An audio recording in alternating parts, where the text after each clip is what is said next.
So as you can see, we're back in the showroom with the car, and it did very well at JM.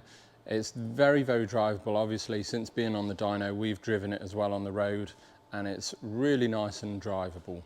This car will probably be used for little sort of journeys, and where the customer lives is in a city. So he's got some fast cars, he's got some tuned cars.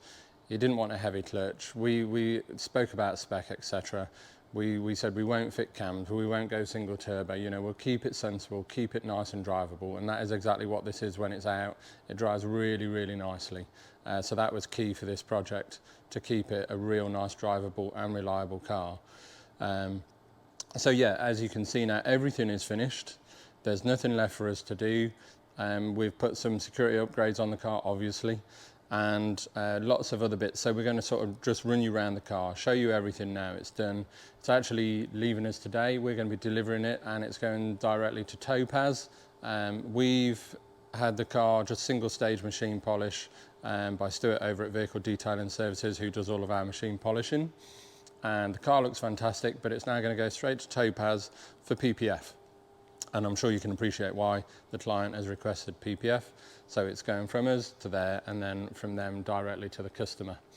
So that kind of wraps this up, really. It's a bit of a sort of final goodbye from us on this project. And although we've not been able to bring you every sort of update as we've gone along the way, we hope you've enjoyed watching the car go from what was a completely standard car, really, to this, which is sort of covered in the Gucci of the GTR world parts. So I'll give you a run round, show you lots of bits. I've probably even forgotten some of the spec because it's been such a long-term project, but we'll show you around it, and hopefully you're going to be really impressed with what we've done.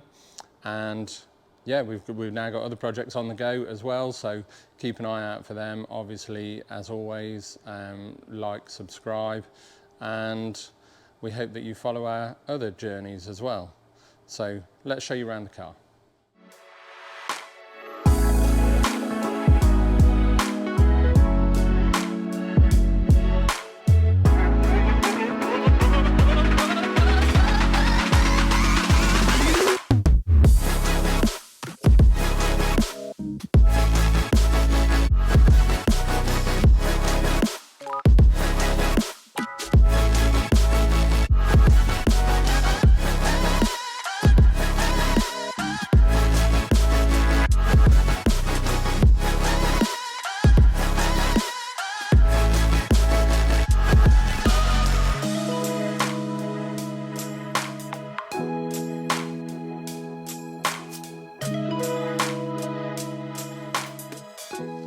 So I'm going to try and give you a small rundown of what we've done.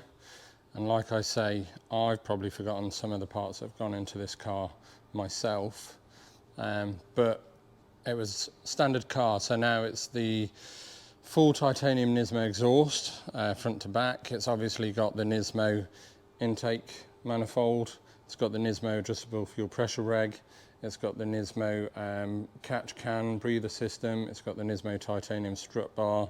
It's got the Nismo carbon fibre pipe work, and also we managed to get an airbox, which was not easy. It's got the R-Tune intake, Nismo cooling panel cover. It's obviously also got the Nismo intercooler kit and all the pipe work to suit. And then we've got a Grady blow off, HKS blow off, not Grady. I'm getting confused with the Supra that we're doing. It's got the endless Midori brake kit front and rear.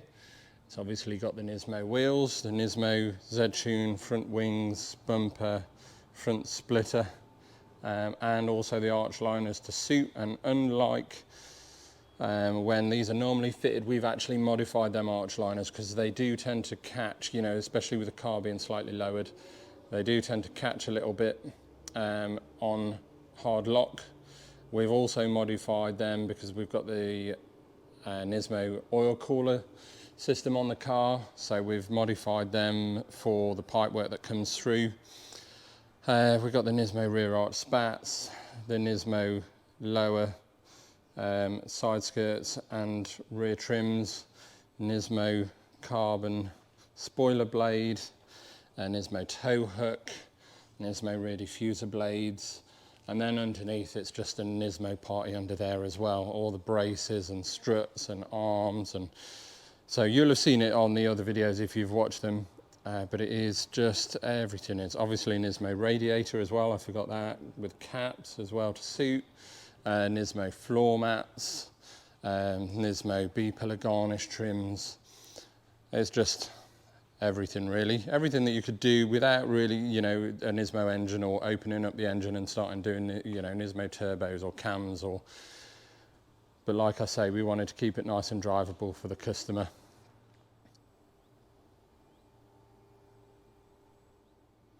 The Body Centre did a fantastic job on the Z-Tune parts, and they were really impressed with the quality of the parts as well. To the point where if you counted, we had them stencil out the Amori factory logo before any paint, so that they were left exposed carbon. And they said that obviously when they were measuring to do this, they could actually count the weaves in the carbon, and they were perfectly matched both sides. They said it's the best carbon fibre they've ever worked with. And obviously we've left these bits exposed as well, and round the intercooler we've left that exposed. Now there's no lips on the paint, obviously, that's all been done properly. They've done a fantastic job, and I'll just show you inside the wings as well. So you can see we left it exposed inside. We just thought that would be a really nice touch, so if the bonnet's open, people can see they are genuine. And we even, although this trim, this metal trim here does sit across the top of the bumper, you might just be able to make out in there that that bit there is exposed, because I noticed that this doesn't completely cover this here, so we wanted that bit left exposed as well. And it's a really nice touch in our opinion. So yeah, thanks to our partners over at the Body Centre for doing a great job on the bumper and the wings. We didn't blow into the bonnet. The bonnet is original paint. We didn't blow into the doors. And you can see that the bonnet is the original paint by the fact that you can still see the carbon weave so much. Almost looks like it's actually been badly painted, but that is how they should be. And when you lose that weave, that's generally when the V-Spec 2 bonnets, the carbon bonnets, have been repainted, and the paint is thicker, so you lose the weave. And we had another car that had been painted. That was a client's car that we did some work on, and that had been painted. There was no weave on the bonnet at all, so we actually stripped all the paint back and then had it painted quite thin, left this exposed as it should be, stenciled this out, and then re-cleared the bonnet and got that weave back as best as we could.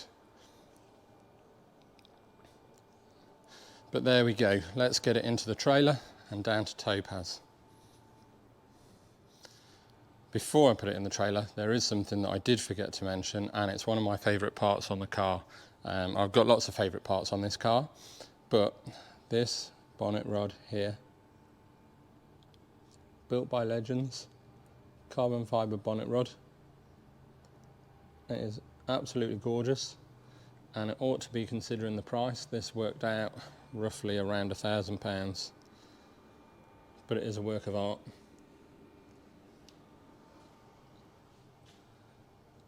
We tried a few places, as did the client, and it didn't look promising, and then we got in touch with Built by Legends Direct, and they managed to help us out with one.